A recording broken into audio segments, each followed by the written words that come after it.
यह मधुपुर गांव की कहानी है। मधुपुर गांव, जो कि गांव शहर से बहुत दूर था, लेकिन फिर भी यहाँ लोगों की आबादी बहुत ही ज़्यादा थी। और इस गांव की मुखिया एक औरत थी जिसका नाम रहमत था। इस गांव में रात के वक्त अजीब अजीब बातें हुआ करती थी। कभी किसी को कोई औरत लाल जोड़ा पहने गांव की गलियों में चलते नजर आती, कभी कब्रिस्तान में अचानक बहुत सारे कुत्ते और सियार चिल्लाने लगते। ऐसा लगता मानो कि कब्रिस्तान में कोई दौड़ रहा है। कभी कभी लोगों को छतों पर घर में घुंघरुओं की आवाज़ आने लगती थी। लोग कुछ दिनों से इस बात को नोटिस कर रहे थे कि इधर कुछ ही दिनों में ये घटनाएं होने लगी हैं, तो वह चौकन्ने होने लगे। जब भी इस गांव में किसी की मौत होती तो उसे कब्र में दफनाया जाता और अगले ही दिन कब्र की पूरी मिट्टी हटी होती और लाश कब्र के बाहर पड़ी होती। इस बातों की वजह से लोग बहुत परेशान थे कि आखिर ये कौन कर रहा है, कौन है जो ऐसी लाशों के साथ घिनौनी हरकत कर रहा है।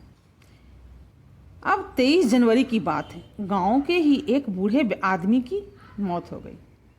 लोगों ने इसे शाम तक कब्र में दफना दिया, लेकिन सुबह लोगों को हैरत की इंतहा तब न रही जब उन्होंने देखा कि कब्र तो बिल्कुल खुद ही पड़ी है और लाश कब्र के बाहर पड़ी थी। इसलिए उन्होंने गांव की सुरक्षा के लिए एक चौकीदार नियुक्त किया। अब वह चौकीदार रात में चौकीदारी का काम करने लगा। गांव का चौकीदार गांव वालों को यह बताया करता था कि मैं अक्सर एक औरत को कब्रिस्तान की तरफ जाता देखता हूँ, लेकिन लोग उसकी बात पर ज़्यादा ध्यान नहीं देते थे। लेकिन जब से यह मुर्दे वाला हादसा हुआ था, तब से गांव के लोग बहुत डरे हुए रहते थे।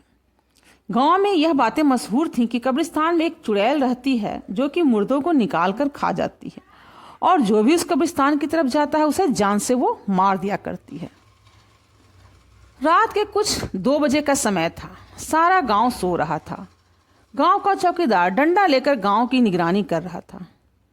तभी अचानक उसकी नज़र कब्रिस्तान पर पड़ी, जहां उसने देखा कि रात के अंधेरे में एक औरत लाल कपड़े पहने कब्रिस्तान की तरफ जा रही है।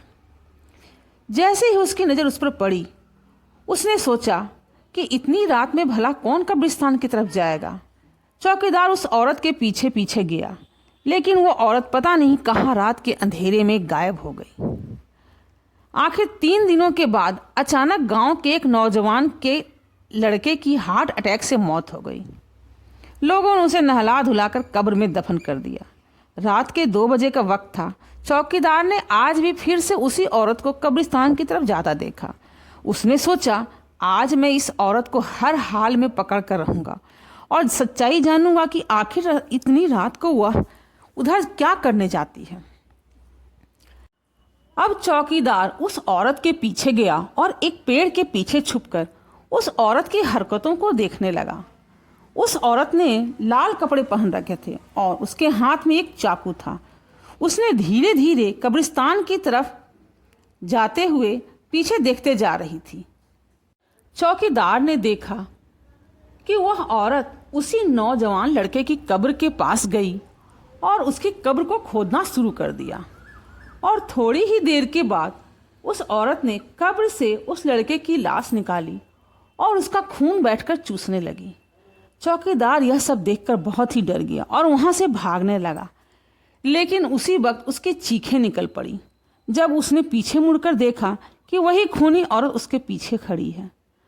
उस औरत ने चाकू से चौकीदार पर हमला कर दिया। चाकू चौकीदार के पेट पर जा लगा और उसके पेट से बहुत खून बहने लगा और थोड़ी ही देर के बाद उसकी मौत हो गई।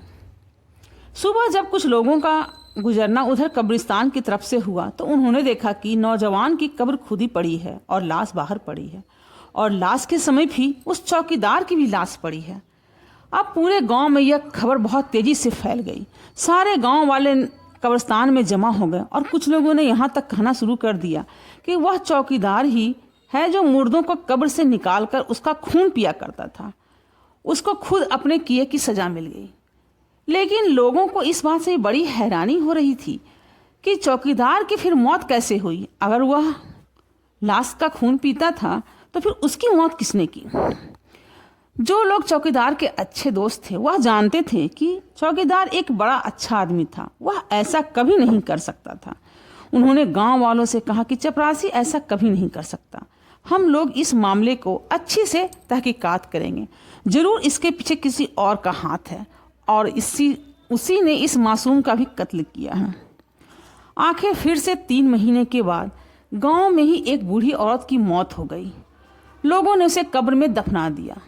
रात का वक्त था। गांव के नौजवान लड़के कब्रिस्तान की तरफ से टहलने जा रहे थे। तभी अचानक उनकी नज़र कब्रिस्तान में पड़ी तो उन्होंने देखा कि एक बूढ़ी औरत की लाश कब्र के बाहर पड़ी है और एक औरत लाल कपड़े पहने हुए उस लाश से खून चूस रही है। उन लोगों ने सोचा आज हम इस मामले की हकीकत जान कर ही रहेंगे और वो लड़के तेजी से कब्रिस्तान की तरफ चल दिए। जब उस लड़के ने उस औरत को देखा तो उस औरत ने उन लड़कों को देख लिया और जैसे ही उसने अपनी तरफ आते देखा तो उसने उन पर चाकुओं से हमला करना चाहा, मगर उन लड़कों ने भी अपने हाथ में पत्थर उठा रखे थे। उन्होंने उस औरत पर पत्थर से वार करना शुरू कर दिया। पत्थर पड़ते ही वो औरत तेजी से गांव की तरफ भागी चली जा रही थी। जब गांव वालों ने कब्रिस्तान की तरफ से शोर सुना तो सारे गांव वाले दौड़ते हुए आए। उन्होंने देखा कि कुछ लड़के एक औरत को दौड़ा रहे हैं। जब उस औरत ने गांव वालों को अपनी तरफ आते देखा तो उसने पीछे मुड़कर चाकू से एक लड़के पर हमला कर दिया। चाकू उस लड़के के हाथों पर जा लगा और उसके हाथ से तेज खून बहने लगा। एक दूसरे लड़के ने उस औरत का हाथ पकड़कर उसके हाथ से चाकू छीन लिया और उस औरत के सीने पर चाकू मार दिया, जिससे वो औरत लड़खड़ाकर वहीं पर गिर गई और तड़पने लगी। इतने ही देर में सारे गांव वाले वहां जमा हो गए और उन्होंने एक लड़के को खून से लथपथ और दूसरी तरफ उस औरत को तड़पता हुआ देखा तो इन लड़कों से पूछा कि ये सब क्या हो रहा है, क्यों तुमने इस पर हमला किया। तो लड़कों ने गांव वालों को सब कुछ बता दिया कि हम लोग कब्रिस्तान की तरफ से घूमने जा रहे थे। तभी हमारी नज़र कब्रिस्तान की तरफ पड़ी तो हमने देखा कि इस औरत ने बूढ़ी औरत की कब्र को खोदा है और उसका खून पी रही है। जब हम लोगों ने इसे पकड़ना चाहा तो इसने हमें चाकू से हमला कर दिया। हमारा एक दोस्त इसी वजह से जख्मी हो गया। जब गांव वालों ने पूरा किस्सा सुना और उसके बाद उस औरत की लाश पर रोशनी डाली तो उसकी शक्ल देखी तो गांव वालों की आंखें फटी की फटी रह गई। वो जब देखी तो उन्होंने देखा कि यह औरत कोई और नहीं बल्कि गांव की मुखिया रहमत थी। रहमत के मर जाने के बाद फिर दोबारा कभी भी उस गांव में इस तरह की घटना नहीं घटी। तो अगर आपको मेरी ये कहानी अच्छी लगी हो तो कृपया मेरे चैनल को लाइक, शेयर और सब्सक्राइब करें और कमेंट करके बताएं ये कहानी आपको कैसी लगी।